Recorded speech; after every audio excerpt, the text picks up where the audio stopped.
The photo of my son and daughter-in-law sipping champagne on a Mediterranean cruise deck made my hands shake so violently I nearly dropped my phone. I stabbed the call button with fury that had been building for exactly 8 days. When Jessica answered with her usual fake sweet voice, I didn't waste time on pleasantries.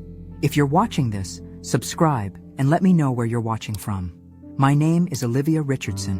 I'm 67 years old, and 3 weeks ago I gave my son and his wife $13,000 of my Italy vacation fund because they claimed dangerous debt collectors were threatening their lives. Now I'm looking at cruise photos of them living it up in the Greek islands while I'm sitting in my kitchen in Portland, Oregon, staring at my empty savings account. The call went straight to Jessica's voicemail, which didn't surprise me. She'd been avoiding my calls since last Tuesday when I'd asked for proof of these supposed debt collectors. My son Brandon had been equally evasive, suddenly too busy with work to return my messages. How convenient. I scrolled through more photos on Jessica's Instagram. There she was, posing by the ship's pool in a designer bikini that probably cost more than my monthly grocery budget. Brandon looked tanned and relaxed, holding up a lobster dinner that could have fed me for a week. The hashtags made my stomach turn.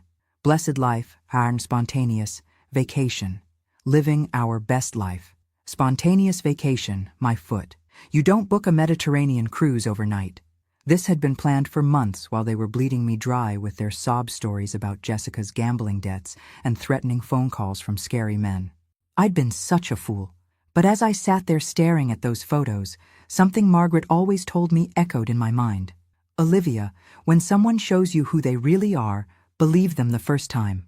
Well, my son and his wife had just shown me exactly who they were, and I was finally ready to believe it. The doorbell rang, interrupting my rage spiral. I found Margaret on my porch holding a bottle of wine and wearing the expression of someone who had news. Good news, judging by the gleam in her eyes. "You look like you're plotting something," she said, inviting herself in as usual. "I love that look on you." I showed her the cruise photos without saying a word. Margaret's eyebrows climbed higher with each swipe. When she finished, she set down my phone and poured herself a generous glass of wine. "Well," she said finally, "I guess we know where your Italy money went." "I trusted them," I said, though the words felt hollow now. Brandon looked me right in the eye and swore Jessica's life was in danger. "Honey, the only thing in danger was their vacation fund." Margaret took a long sip of wine. "The question is, what are you going to do about it?" I stared at those photos again, feeling something shift inside me. The old Olivia would have cried, blamed herself, maybe written them an angry letter they'd never read. But the woman looking at evidence of her son's betrayal felt something entirely different. A cold, calculating fury that demanded action. "I'm going to make them regret ever thinking they could play me for a fool," I said quietly. Margaret raised her glass in a toast. Now that's the Olivia I remember from our teaching days. The one who made Tommy Morrison cry when he tried to cheat on his spelling test. I picked up my phone and started typing a text message to Brandon. Short, sweet, and guaranteed to ruin his vacation buzz. "Saw the cruise photos. We need to talk when you get back." 3 dots appeared immediately, then disappeared, then appeared again. I could practically feel his panic through the screen. Good. Let him sweat for the rest of his precious vacation. He had no idea what was waiting for him when he got home. But I was wrong about everything. 3 months earlier, I'd been sitting in this same kitchen, surrounded by travel brochures and feeling more excited than I had since Harold died. Italy had always been our dream destination, the trip we'd promised ourselves we'd take when he retired. Cancer had other plans. Now, at 67, I was finally ready to honor that promise to myself. I'd saved meticulously for 2 years, adding every spare dollar to my Italy fund until I had enough for the 3-week tour Harold and I had fantasized about. Rome, Florence, the Amalfi Coast, Tuscany's rolling hills. I was going to see it all. I spread the final itinerary across my kitchen table like a treasure map. September in Italy would be perfect.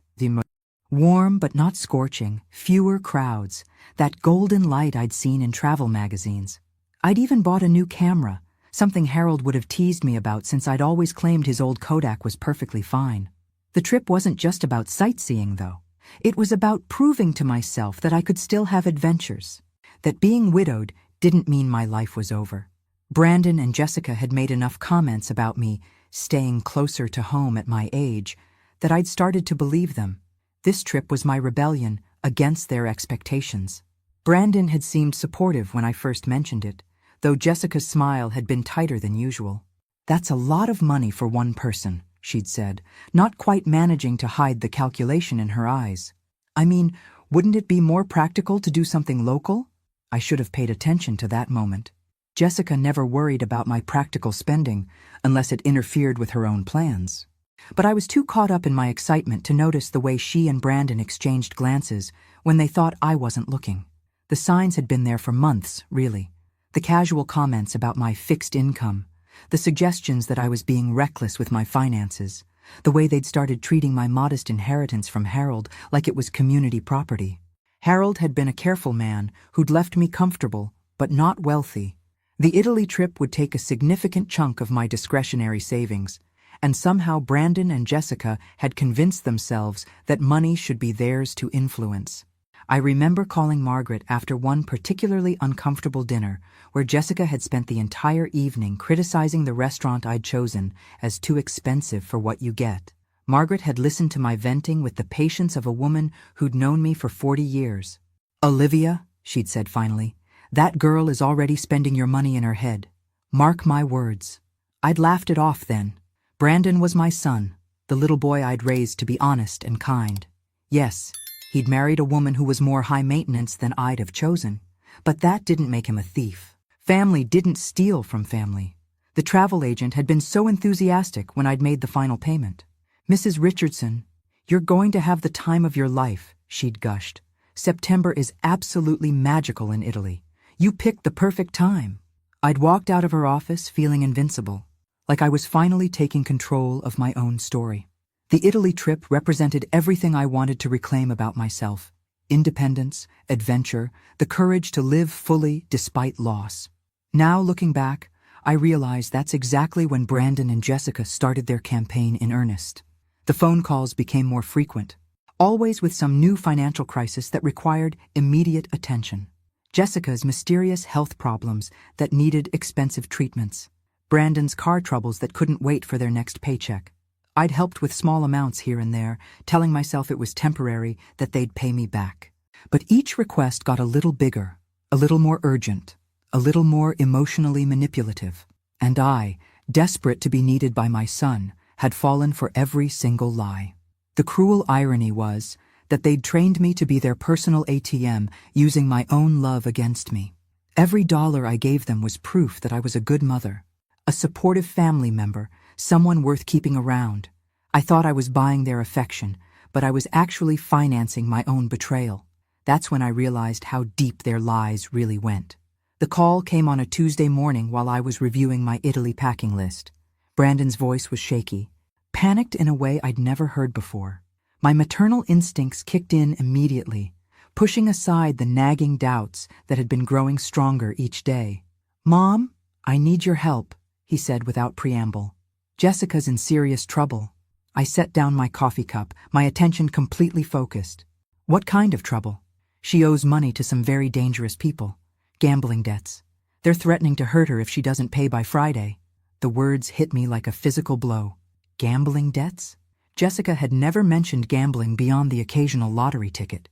But the terror in Brandon's voice was real, and my son had never been a good liar. Or so I'd thought. "How much money?" I asked, though part of me already knew the answer would be devastating. 13,000. His voice broke on the number. "Mom, I know it's a lot, but these people, they're not playing games. They showed up at our house yesterday. Jessica's been hiding in the bedroom ever since." $13,000, almost exactly the amount I had saved for Italy. The coincidence should have been a red flag, but my brain was too flooded with fear for my family to think clearly. Images of Jessica being hurt, of my son helpless to protect his wife, overwhelmed any logical skepticism. "Brandon, have you gone to the police? And tell them what? That my wife owes money to loan sharks? They'll just say it's a civil matter until someone gets hurt." "Mom, I'm scared, really scared." I could hear him crying, my strong, capable son reduced to tears by circumstances beyond his control. The sound broke something in me. This was my child, my baby boy who used to run to me when he had nightmares. If he needed me, I would move mountains to help him. Okay, I heard myself saying. Okay, we'll figure this out. How did Jessica even get involved with these people? It started small, Brandon explained. Online poker, sports betting. She said she was just having fun, blowing off steam. But then she started losing, and instead of stopping, she kept doubling down, trying to win back what she'd lost. You know how she gets when she's stressed. I did know. Jessica had always been the type to shop when upset, to make impulsive decisions when feeling overwhelmed. It wasn't that hard to believe she'd gotten in over her head with gambling. People made poor choices when they were struggling. The guys who came to the house yesterday weren't exactly subtle, Brandon continued. They made it very clear what would happen if Jessica doesn't pay. Mom, I can't lose her. I can't. The desperation in his voice sealed my fate. This wasn't about money anymore. It was about protecting my family. The Italy trip suddenly seemed selfish, frivolous compared to my daughter-in-law's safety. I could always take another vacation, but I couldn't replace Jessica if something happened to her. I have some savings, I said slowly. The money I'd put aside for my trip. I can't ask you to give up Italy for us. But he wasn't really protesting, was he? If he'd truly been against taking my vacation money, he would have hung up and found another solution. Instead, he waited in silence while I talked myself into sacrificing my dreams for their crisis. Family comes first, I said, echoing the values Harold and I had tried to instill in him. Italy will still be there next year. Mom, you're saving our lives. I swear we'll pay you back as soon as possible. With interest. Of course they would. Brandon was a good boy, raised right. He understood the value of money and the importance of keeping promises. This was just a temporary emergency, a one-time crisis that required extraordinary measures. I should have demanded proof, photographs of these threatening men, copies of the debt documentation, something tangible beyond my son's panicked phone call. But I was too busy being the mother he needed me to be, too focused on playing my role in their drama to ask the hard questions. I'll transfer the money today, I promised. But Brandon, Jessica needs to get help for this gambling problem. This can't happen again. Absolutely. We've already looked into counseling programs. She's going to get the help she needs. Such reasonable words. Such sensible plans. My son sounded like he had everything under control except for this one unfortunate situation. I felt proud of him for handling the crisis so maturely, for protecting his wife while also taking steps to prevent future problems. I hung up feeling like a hero, the good mother who'd stepped up when her family needed her most. Sure, I'd have to postpone my Italian adventure, but wasn't sacrifice what love was all about? Harold would have done the same thing if he'd been alive. Within an hour, I'd transferred $13,000 to Brandon's account and called my travel agent to cancel my trip. The cancellation fees were substantial. But compared to Jessica's safety, money seemed meaningless. I spent the rest of the day feeling righteously satisfied with my decision. When Margaret called that evening, I told her about the family emergency with the gravity of someone who'd averted a disaster. Gambling debts? Margaret had sounded skeptical. Since when does Jessica gamble? Apparently it started small and got out of hand. It happens to more people than you'd think. And these debt collectors just happened to demand exactly the amount you had saved for Italy? Margaret, I know what you're thinking, but Brandon was genuinely terrified. You should have heard his voice. If you say so, honey. I just hope those two appreciate what you've given up for them. I was sure they would. How could they not? I'd literally saved Jessica's life and preserved their marriage. They'd probably spend the rest of their lives grateful for my sacrifice. I had no idea I was about to make the biggest mistake of my life. The thank you text from Brandon came 3 hours after I'd transferred the money.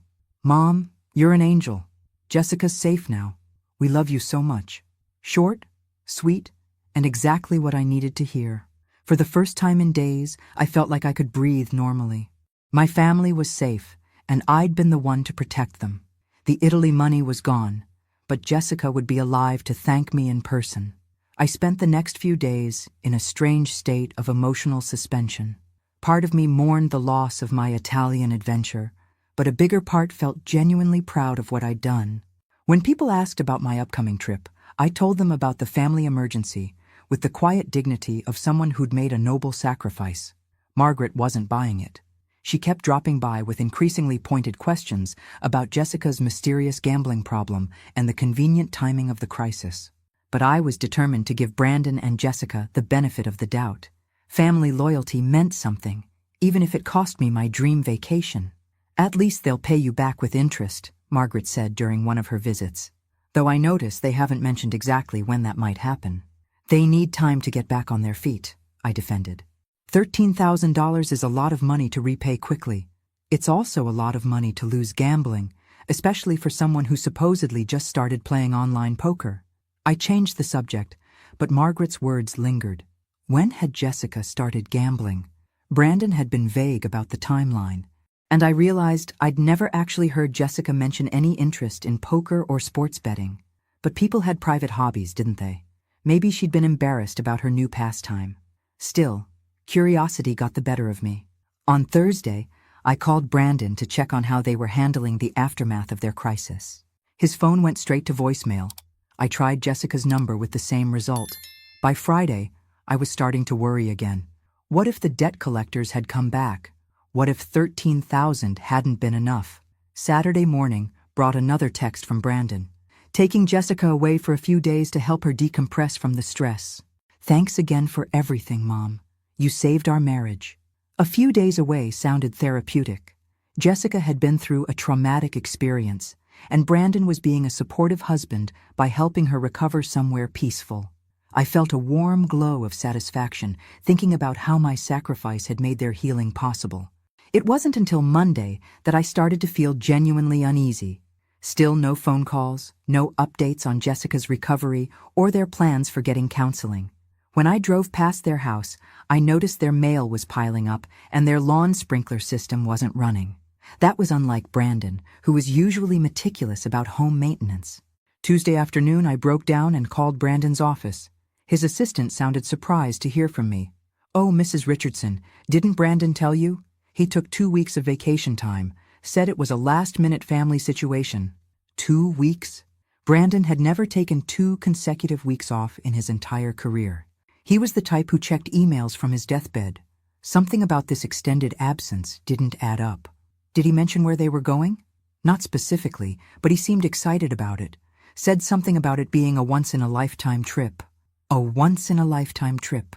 The phrase hit me like a slap. That's exactly how I described Italy to everyone who would listen. My once-in-a-lifetime trip that I'd sacrificed to save Jessica from imaginary debt collectors. I drove straight to Margaret's house, probably breaking several traffic laws in the process. She took one look at my face and poured me a glass of wine without asking what was wrong. "They're gone," I said without preamble. Brandon took 2 weeks off work for a once-in-a-lifetime trip that he never mentioned to me. Margaret set down her own glass. "Gone where?" "I don't know, but it's starting to feel like they used my money for their own vacation while I'm sitting here worried about Jessica's gambling debts that probably never existed." "Oh, honey." Margaret's expression was a mixture of sympathy and rage. "What are you going to do?" "I'm going to find out exactly where they went and what they did with my money." It took less than an hour of internet detective work to find what I was looking for. Jessica, bless her heart, had never met a social media platform she didn't love. Her Instagram account was set to private, but her Facebook page was wide open for the world to see. The photos I found would change everything. The first photo showed up in my Facebook feed at exactly 3:47 p.m. on Wednesday, and it hit me like a physical blow to the chest. Jessica, radiant in a flowing white sundress, standing at the bow of a cruise ship with the Mediterranean sparkling behind her. The caption read, "Day 1 of our dream cruise. Couldn't be more grateful for this amazing surprise." My hands shook as I scrolled through the rest. Brandon feeding Jessica chocolate-covered strawberries by the pool. Jessica posing with a champagne flute against a sunset that could only be the Greek islands. Brandon in a tuxedo at what looked like a formal dinner, grinning like he'd won the lottery. Which, I supposed, he had. $13,000 of my carefully saved Italy money had bought them a luxury Mediterranean cruise. The same cruise I'd looked at months ago and dismissed as too expensive for my budget. They were literally living my dream vacation while I sat in my kitchen in Portland, staring at empty savings accounts and feeling like the world's biggest fool. The worst part was Jessica's obvious joy in every photo. This wasn't a woman recovering from trauma or dealing with dangerous debt collectors. This was a woman celebrating what she clearly considered the coup of her lifetime. She'd manipulated her mother-in-law out of $13,000 and was documenting her victory for the world to see. I scrolled back through her photos from the past month, looking for any hint of the gambling problem that had supposedly threatened her life. Nothing. No mentions of poker nights, no sports betting references, no signs of the stress and fear that Brandon had described so convincingly. Just the usual stream of restaurant meals, shopping trips, and complaints about being bored. My phone rang. Margaret's name appeared on the screen, and I answered without thinking. "Olivia, are you okay? You sounded upset when you left here." "They're on a cruise," I said, my voice strangely calm. "A Mediterranean cruise that I paid for while they told me it was to save Jessica from loan sharks." The silence on Margaret's end spoke volumes. When she finally responded, her voice was tight with anger. "Those calculating little thieves. How could Brandon do this to you?" "I don't know." But even as I said it, I realized that wasn't entirely true. I did know. I just hadn't wanted to see it. Brandon had been testing my boundaries for years, asking for money with increasingly elaborate stories. The car that needed emergency repairs, Jessica's medical bills that insurance somehow wouldn't cover, the business opportunity that required immediate investment. Each time, I'd written the check and believed the explanation because I wanted to believe my son was a good man who just had bad luck. But good men don't steal their mother's dream vacations. Good men don't traumatize their mothers with fake stories about their wives being threatened by criminals. Good men don't document their fraud on social media while their victims sit at home, worried sick about their safety. "What are you going to do?" Margaret asked. I stared at the latest photo Jessica had posted, her and Brandon toasting each other at dinner, both looking tan and relaxed and utterly content with their betrayal. The caption read, "So grateful my husband surprised me with this incredible trip. Sometimes the best adventures are the ones you never planned." Surprise trip. Of course that's how she'd frame it. Jessica probably had no idea her husband had stolen the money from his mother. In her mind, Brandon was the generous husband who'd spontaneously whisked her away on a romantic cruise. She got to play the grateful wife while I played the fool. "I'm going to make them pay," I said quietly. "Good. Do you want me to come over?" "Not yet. I need to think about this. Really think about the best way to handle it." After I hung up, I sat in my kitchen staring at those photos until my eyes burned. The rage was building slowly, like a storm gathering strength offshore. These people had looked me in the eye and lied. They'd used my love for Brandon against me, weaponized my desire to help family, turned my generosity into their personal windfall. The old Olivia would have called Brandon immediately, crying and demanding explanations. She would have given him the chance to spin another story, to manipulate her emotions again, to somehow make this betrayal seem like a misunderstanding. But the woman looking at evidence of her son's theft felt something entirely different. Cold, calculating fury that demanded more than tears and confrontations. They'd played me for a fool, stolen my dreams, and documented their victory like it was something to celebrate. If they wanted to play games with my money, I was going to teach them a lesson about consequences they'd never forget. The next photo showed them parasailing over crystal blue water, Jessica's arms spread wide like she was embracing the world. My world, my money, my sacrificed dreams. I took a screenshot of every single photo, building an evidence file of their betrayal. By the time I was finished, I had documentation of every meal, every excursion, every moment of joy they'd stolen from me. They thought they were so clever, posting their fraud for everyone to see. They had no idea they'd just handed me everything I needed to destroy them. What I discovered next made my blood run cold. The credit card statement arrived in my mailbox Thursday morning, and at first I almost threw it away without opening it. It was for the card I kept for emergencies, the one I rarely used and usually carried a zero balance. But something made me tear open the envelope. Maybe the same instinct that had been warning me about Brandon and Jessica for months. The balance was $4,147. I stared at the number, my brain struggling to process what I was seeing. I hadn't used this card in over 6 months. The last charge had been for a new washing machine when mine died unexpectedly. So how was there nearly $5,000 in charges I'd never made? My hands shook as I scanned the line items. Airline tickets to Miami, travel insurance, shore excursion packages in Santorini and Mykonos, ship-to-shore Wi-Fi packages. Every single charge was dated from the week before Brandon's panicked phone call about Jessica's supposed gambling debts. They hadn't just stolen my Italy money. They'd used my credit card to enhance their stolen vacation, adding expensive excursions and upgrades while I sat at home worrying about Jessica's safety. The timeline made sickening sense now. Brandon had planned this cruise for weeks, maybe months. The gambling debt story was just a cover to extract the cash they needed for the basic cruise package. I called the credit card company with fingers that could barely dial the numbers. The customer service representative was sympathetic, but firm. All the charges had been made with the correct security codes and billing zip code. Someone with access to my complete card information had used it, and that someone had known exactly when I'd be distracted enough not to check my statements. "Do you have any family members who might have access to your card information?" the representative asked. "Yes," I whispered. "I do."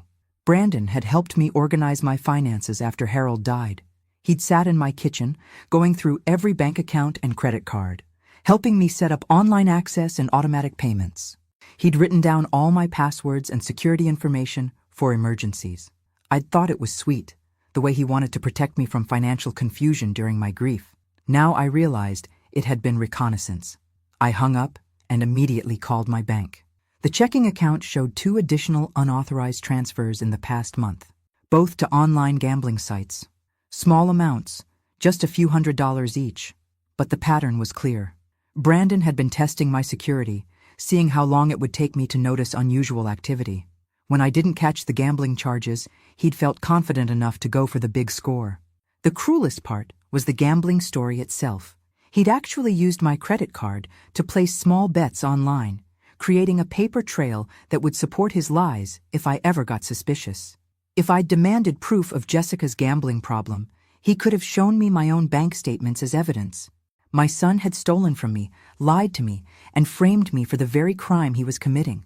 The boy I'd raised to value honesty and integrity had become a master manipulator who viewed his own mother as nothing more than a source of income to be exploited. I sat in my kitchen staring at the evidence of their betrayal, feeling something fundamental shift inside me. This wasn't just about money anymore. This was about respect, about family, about the basic human decency that Brandon and Jessica clearly thought I didn't deserve. They'd made a crucial mistake, though. They'd gotten greedy. If they'd stuck to stealing my Italy money, I might have eventually forgiven them. Family loyalty runs deep, and I'd already proven I was willing to sacrifice my dreams for their supposed needs. But the credit card charges showed a level of premeditation and contempt that couldn't be explained away. This wasn't a desperate son making a poor choice in a moment of crisis. This was calculated theft by someone who'd studied my financial habits and deliberately exploited them. Someone who'd sat in my kitchen, accepted my trust and help, and planned my destruction while smiling to my face. Margaret arrived within minutes of my phone call, took one look at the credit card statement, and said exactly what I was thinking. "That son of a bitch." "It gets worse," I said, showing her the bank records. "He's been stealing from me for weeks, maybe months. Small amounts, testing to see if I'd notice. And now they're living it up on your dime while posting photos of their perfect vacation." I nodded, feeling that cold fury crystallize into something harder and more focused. "Margaret, I need your help. I'm going to make them pay for this, but I need to be smart about it. No more emotional reactions, no more giving them the benefit of the doubt. What do you need?" "I need to know everything about that cruise. Where they're going, when they're coming back, what they've planned for when they get home. And I need to know it without them realizing I'm investigating." Margaret smiled, and for the first time in days, I felt like I might actually win this fight. "Honey, you've come to the right person. I didn't spend 40 years teaching high school without learning how to catch cheaters." We spent the next 3 hours building a complete picture of their vacation timeline. The cruise was 12 days, returning to Miami on Saturday morning. They'd booked a hotel for Saturday night, probably to recover from the trip before flying home Sunday, which meant they'd be walking through their front door Sunday evening, still glowing from their stolen vacation and expecting me to welcome them home like the grateful mother who'd saved their marriage. They had no idea I'd spent the week uncovering every detail of their betrayal. They didn't know about the credit card statements or the banking records or the carefully documented timeline that proved their guilt beyond any reasonable doubt. Most importantly, they had no idea what I was planning for their homecoming. That's when I knew exactly what I had to do. Sunday evening arrived with the punctuality of a funeral service. I'd spent the entire weekend preparing for Brandon and Jessica's homecoming, and by 6:30, I was positioned in my living room chair with a clear view of their driveway. Margaret sat beside me, armed with a thermos of coffee and the grim satisfaction of someone about to witness justice. "You sure you don't want me to stay for the actual confrontation?" she asked for the third time. "I need to handle this alone," I said, watching their house for signs of life. "But thank you for everything. I couldn't have done this without you." At 7:15, Brandon's Honda pulled into their driveway. Even from my window, I could see they were both tan and relaxed, moving with the lazy contentment of people who just returned from the vacation of a lifetime. My vacation. My $13,000 plus $4,000 in credit card charges I was still disputing. Jessica stretched like a cat in the passenger seat, probably working out the kinks from their long travel day. Brandon pulled suitcases from the trunk, both of them laughing at something I couldn't hear. They looked like any other couple returning from a romantic getaway, not thieves who'd spent 2 weeks spending stolen money. I waited exactly 30 minutes before walking across the street and ringing their doorbell, just long enough for them to start unpacking, to relax into the comfortable assumption that they'd gotten away with it. Brandon answered the door, looking genuinely surprised to see me. "Mom, what are you doing here?" "I wanted to welcome you home," I said pleasantly. "I've been so worried about Jessica. How is she feeling after her traumatic experience with those debt collectors?" For just a moment, confusion flickered across his face. Then I watched him remember the lie he'd told, the performance he'd have to continue. "She's doing much better. The time away really helped her recover." "I'm so glad to hear that. May I come in? I brought some photos I thought you might enjoy seeing." Jessica appeared behind Brandon, looking every bit as sun-kissed and relaxed as her social media photos had suggested. "Olivia, what a nice surprise. You didn't need to come check on us." "Oh, but I did," I said, stepping into their living room uninvited. "I have so much to share with you both." I pulled out my phone and began scrolling through the screenshots I'd saved from Jessica's Facebook page. I was so relieved to see that Jessica was safe and healthy. In fact, she looked absolutely radiant in all her vacation photos. The silence that followed was deafening. Jessica's face went white, then red, then white again. Brandon looked like he was trying to solve a complex math problem in his head, probably calculating how much trouble they were actually in. "I can explain," Brandon started, but I held up my hand. "Oh, I'm sure you can. You're quite talented at explanations. But first, let me show you some of my own photos." I pulled out the credit card statements and bank records I'd printed and organized. "These are pictures of charges made to my accounts while you were supposedly dealing with Jessica's gambling crisis. Airline tickets, shore excursions, ship Wi-Fi packages. All purchased with my credit card information during the week before you called me about Jessica's life-threatening debt." Brandon sat down heavily on his couch. Jessica remained standing, but I could see her hands shaking. "Mom, I can explain everything," Brandon tried again. "It's not what it looks like." "Really?" "Because it looks like you planned a Mediterranean cruise, realized you couldn't afford it, and decided to steal the money from your mother. It looks like you used my credit card without permission to enhance your stolen vacation. It looks like you traumatized me with fake stories about your wife being threatened by criminals while you were actually booking dinner reservations and spa treatments." Jessica finally found her voice. "Olivia, you don't understand the whole situation. Then please, enlighten me. Help me understand how stealing $13,000 from your mother-in-law somehow makes sense." The fight went out of Brandon all at once. His shoulders slumped, and he looked like the guilty little boy I remembered from his childhood, caught with his hand in the cookie jar. "We needed the vacation. Our marriage was falling apart, and we thought time away might help us reconnect. So you decided I should pay for your marriage counseling cruise? We were going to pay you back," Jessica added quickly. "We just needed some time to get our finances sorted out." I laughed, but there was no humor in it. "With what money?" "Brandon, I've seen your credit report. You're maxed out on every card you have. You're behind on your mortgage, your car payment, and apparently your student loans. You can't afford to pay me back because you can't afford anything. That's when the real truth finally came out. You think we don't deserve nice things because we're not perfect with money? Jessica's mask of remorse slipped completely, revealing the entitled woman I'd suspected was hiding underneath.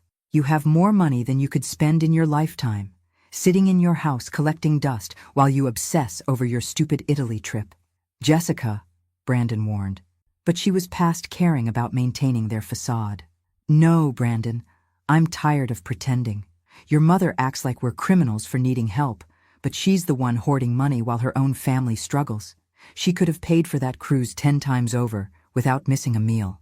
The audacity took my breath away. Hoarding money? I worked for 43 years as a teacher, saved every penny I could, and lived modestly so I could enjoy my retirement. That's not hoarding, that's planning.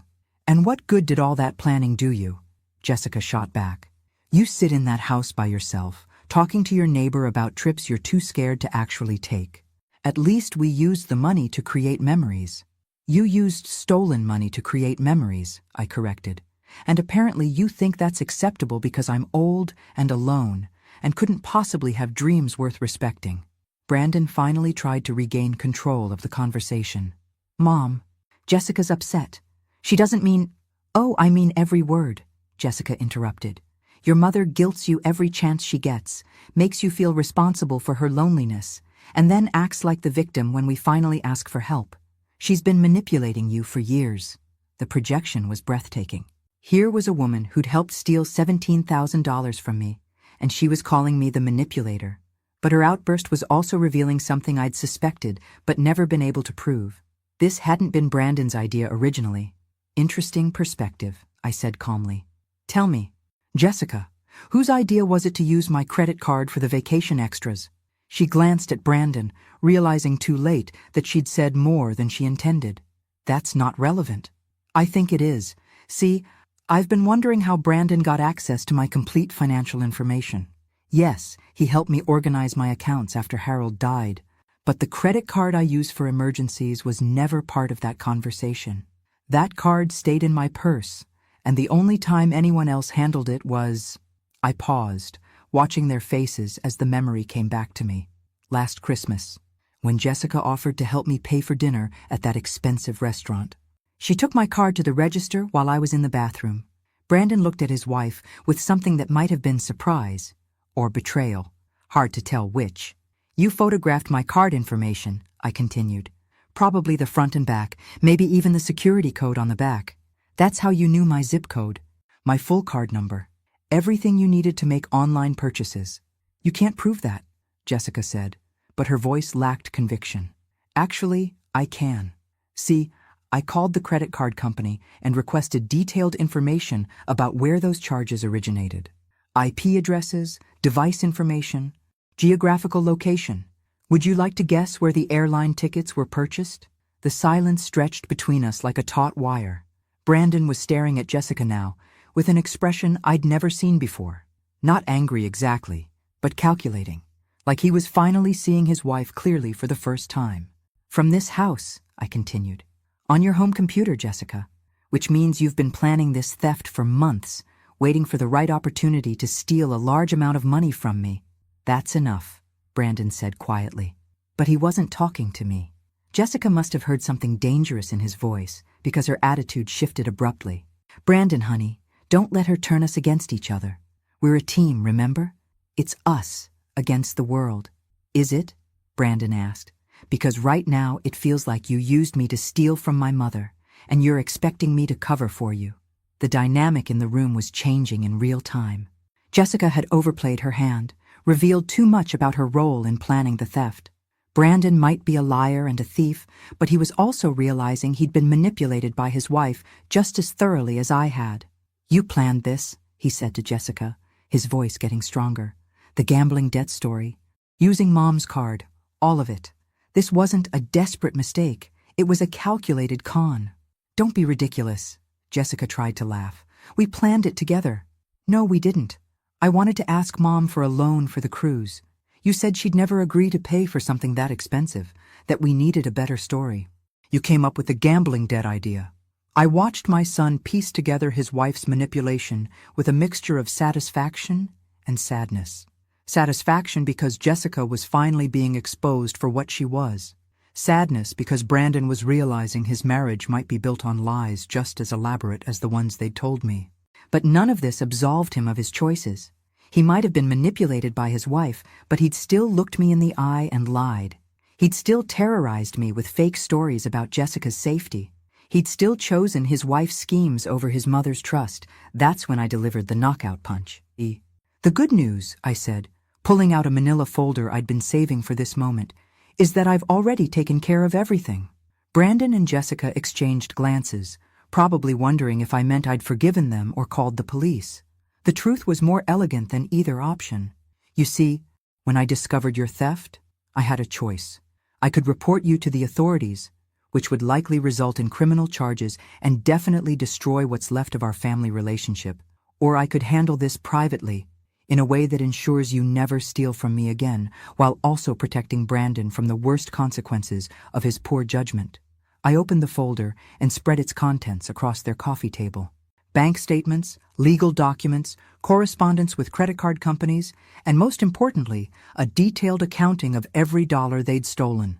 $17,437, I said. That's the total amount you took from me, including the cruise cost, credit card charges, and the fraudulent gambling transactions you used to create your false narrative. Jessica leaned forward to examine the documents, her face growing paler with each page. What is all this?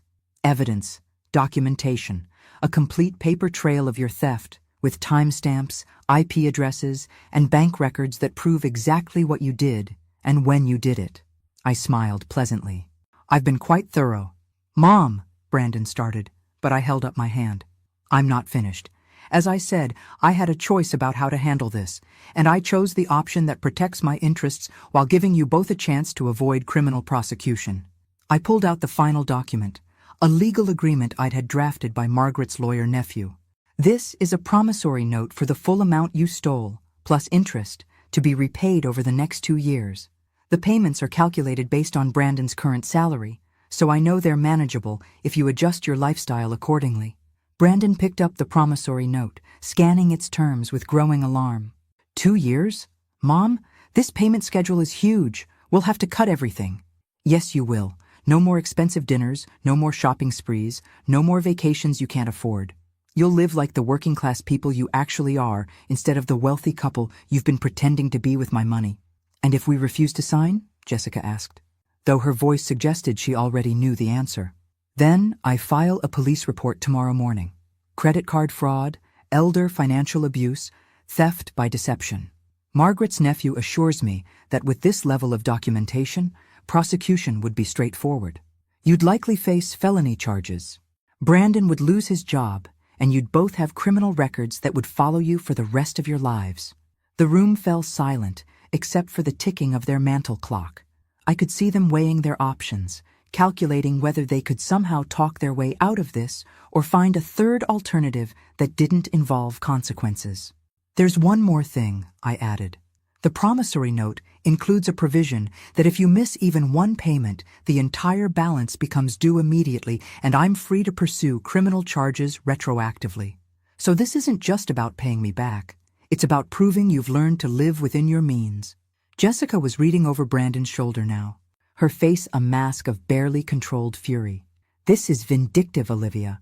You're destroying our quality of life over money you don't even need. I'm protecting myself from future theft, I corrected, and teaching you both that actions have consequences.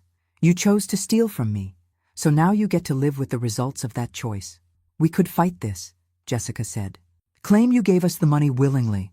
You could try, but you'd have to explain the credit card fraud, the forged gambling transactions, and the elaborate lies about debt collectors. Plus, I have recordings of some very interesting conversations. That wasn't entirely true, but their guilty expressions suggested they weren't sure what conversations I might have documented. Let them worry about it. Brandon set down the promissory note and looked at me with something I hadn't seen in years. Respect. Not affection, not gratitude, but the acknowledgement that I was someone to be taken seriously. You've thought of everything, he said quietly. I've learned to protect myself, I replied. Something I should have done years ago. Jessica was still trying to find an angle, some way to negotiate better terms. What about the cruise? We can't undo that. Shouldn't we get some credit for the money that's already spent? You should get credit for memories you created with stolen money. I laughed. No, Jessica. You get to pay for every penny you stole, and every time you look at those vacation photos, you'll remember exactly what they cost our family. That's when Brandon asked the question I'd been waiting for. What happens after we pay you back? Do we have a relationship anymore, or is this just business? I looked at my son. This man I'd raised to be honest and kind, who'd chosen to become a liar and a thief. The boy who used to bring me dandelions and call them flowers. The teenager who'd promised to take care of me when I got old. The adult who'd stolen my dreams to fund his wife's fantasies.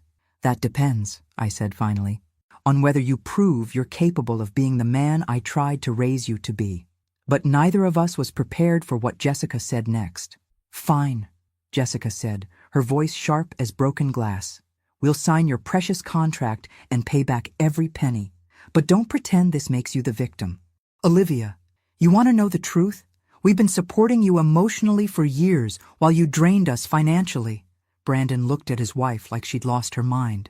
Jessica, what are you talking about? Your mother, she continued, turning to face me directly, has been guilt-tripping you about money and attention for years. Every holiday, every birthday, every family gathering, it's been about how lonely she is, how worried she is about her finances, how she sacrifices for everyone else. She trained you to feel responsible for her happiness, then acts shocked when we actually need help. The lies were breathtaking in their audacity. I've never asked Brandon for financial support, I said evenly.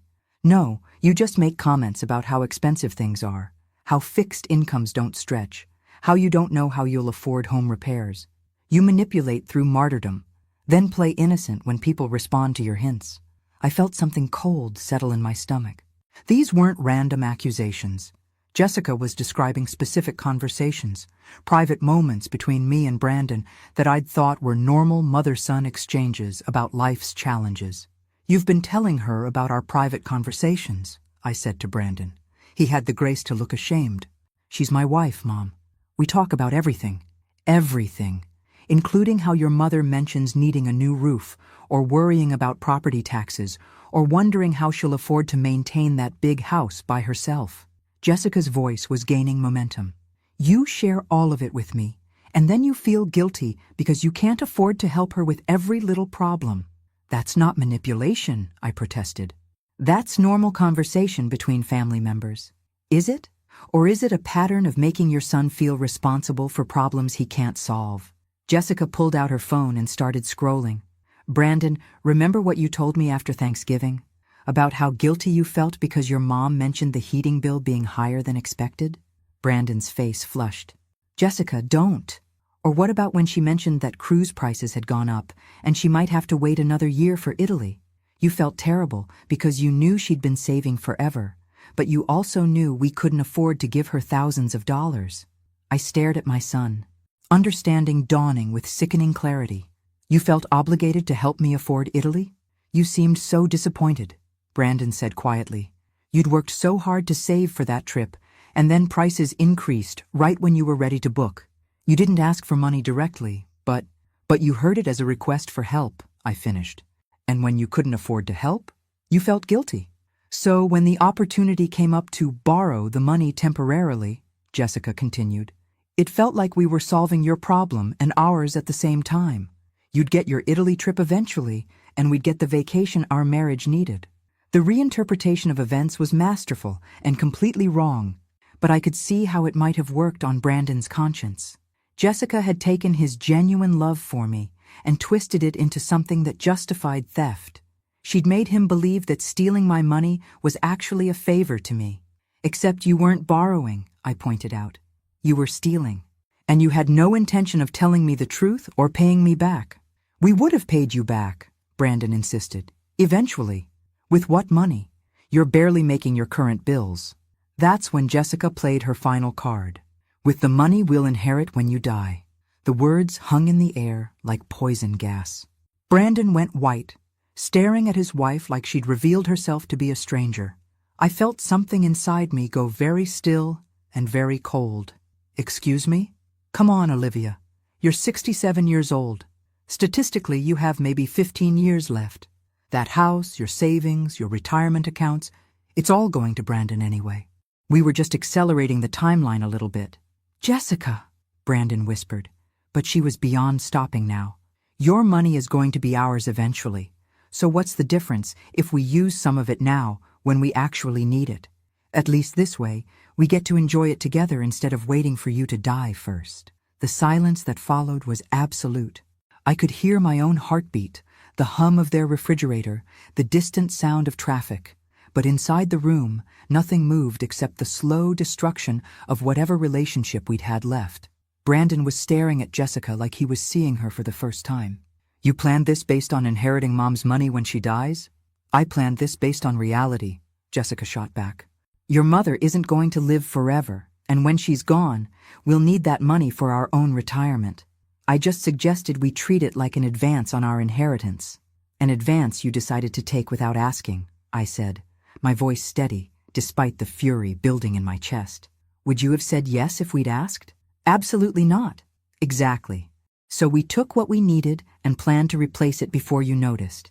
If you hadn't been so obsessive about checking your accounts, this never would have been a problem. I looked at this woman my son had married, this person who'd helped steal my money while justifying it as advance payment on my death, and I realized I'd been far too generous in my punishment. Jessica, I said quietly, you've just made a very expensive mistake. That's when I told them what was really going to happen. I set down the promissory note and pulled out a different document from my folder. I'm afraid there's been a change in plans. Brandon and Jessica both leaned forward, sensing that whatever came next was going to be worse than what they'd expected. You see, Jessica, when you mentioned inheriting my money, you revealed something crucial about your motivation for this theft. You didn't steal from me because you were desperate or made a poor decision in a moment of crisis. You stole from me because you consider my assets to be yours by right, just not available on your preferred timeline.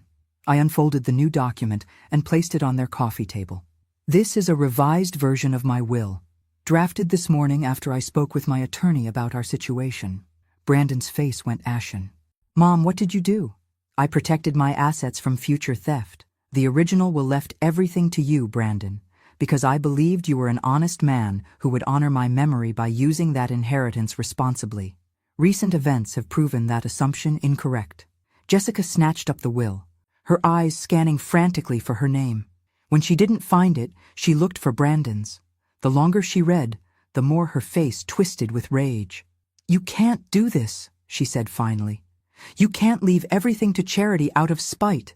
I'm not leaving everything to charity, I corrected. I'm establishing a trust fund for my grandchildren's education, managed by independent trustees who will ensure the money is used for legitimate educational expenses. Brandon will receive a modest inheritance, enough to be meaningful, but not enough to fund a lifestyle he can't afford on his own. Brandon was reading over Jessica's shoulder now, his face cycling through disbelief, anger, and what might have been relief. How much is modest? $50,000. The rest, approximately $400,000 in assets, will fund college educations for your children and any future grandchildren I might have. Jessica threw the will down like it was contaminated. This is insane. We're your family. We're the ones who'll take care of you when you're old and sick. Really? Based on what evidence? You've already shown me exactly how you'll take care of me when you need money for vacations you can't afford. That's different, Brandon said, though his voice lacked conviction. Is it? Jessica just told me she considers my money to be advance payment on my death. She's literally counting on me dying so she can spend my life savings. How is that different from elder abuse? The question hung between us while they processed the implications. I'd spent 3 days thinking about Jessica's revelation, and every angle I examined led to the same conclusion. They would absolutely steal from me again, probably in increasing amounts as they got older and more desperate. This isn't fair, Jessica said. We made one mistake. You made a series of calculated decisions over several months. You studied my financial habits, stole my credit card information, created fake gambling transactions to support your lies, traumatized me with stories about threats to your safety, and then spent my money while documenting your theft on social media. That's not one mistake, Jessica. That's a criminal enterprise. Brandon finally found his voice. What about the promissory note? Do we still have to pay you back? Oh, absolutely. That debt doesn't disappear just because your inheritance does. You still owe me $17,437 plus interest to be paid over 2 years. So we pay you back money that won't even come to us when you die anyway? Jessica's voice was reaching dangerous octaves. That's correct. You pay me back money you stole because theft has consequences regardless of your future expectations. I stood up, gathering my documents with the satisfaction of someone who just checkmated an opponent. I'll give you both 24 hours to decide whether you want to sign the promissory note or face criminal charges. But either way, my will stands as written. This is vindictive, Jessica spat. You're punishing us for being honest about the inheritance. I'm protecting my assets from people who've proven they can't be trusted with them. The children will get good educations, which is exactly what I would have wanted my money to accomplish. Brandon walked me to the door, his face a mixture of resignation and something that might have been respect. I guess I deserve this, he said quietly. You deserve consequences for your choices, I agreed. What you do with those consequences is up to you. As I walked back to my house, I felt lighter than I had in months. Not happy? Exactly. It's hard to be truly happy when your relationship with your son has been permanently damaged, but satisfied in a way that felt solid and final. Margaret was waiting in my kitchen with a bottle of wine and a knowing smile. How did it go? Better than expected. Jessica revealed more than she intended. And Brandon finally saw who he married. And the will? Changed. The kids will get educations instead of enabling their parents' poor judgment. Margaret raised her glass. To consequences. To consequences, I agreed. 3 months later, I was sipping wine on a terrace in Tuscany, watching the sunset paint the hills in gold and amber. I'd booked the trip to Italy using money from the first payment on Brandon and Jessica's promissory note. There was a certain poetic justice in funding my dream vacation with money they were paying back for trying to steal that same dream. My phone buzzed with a text from Brandon. Mom, I signed the divorce papers today. I'm sorry for everything. Maybe when I finish paying you back, we can try to rebuild our relationship. I typed back, maybe we can. Enjoy your fresh start. Some relationships can't be rebuilt, but some people can learn to be better than they were. I was curious to see which category my son would choose. The waiter brought my dinner. Handmade pasta with truffles that cost more than Jessica probably spent on groceries in a week. As I ate, I thought about the woman I'd been 3 months ago. Lonely, trusting, eager to be needed, even by people who didn't deserve my generosity. That woman was gone, replaced by someone who understood that love without boundaries isn't love at all. It's enablement. I'd finally learned the difference between being a good mother and being a doormat. The Italian sunset was worth waiting 67 years to see. Some things are worth the wait, especially when you get to enjoy them with money that was rightfully yours all along. I raised my glass to the sunset, to fresh starts, and to the beautiful truth that it's never too late to stop letting people take advantage of your kindness. The view from the other side of betrayal, I discovered, was absolutely spectacular. Thanks for listening. Don't forget to subscribe and feel free to share your story in the comments. Your voice matters.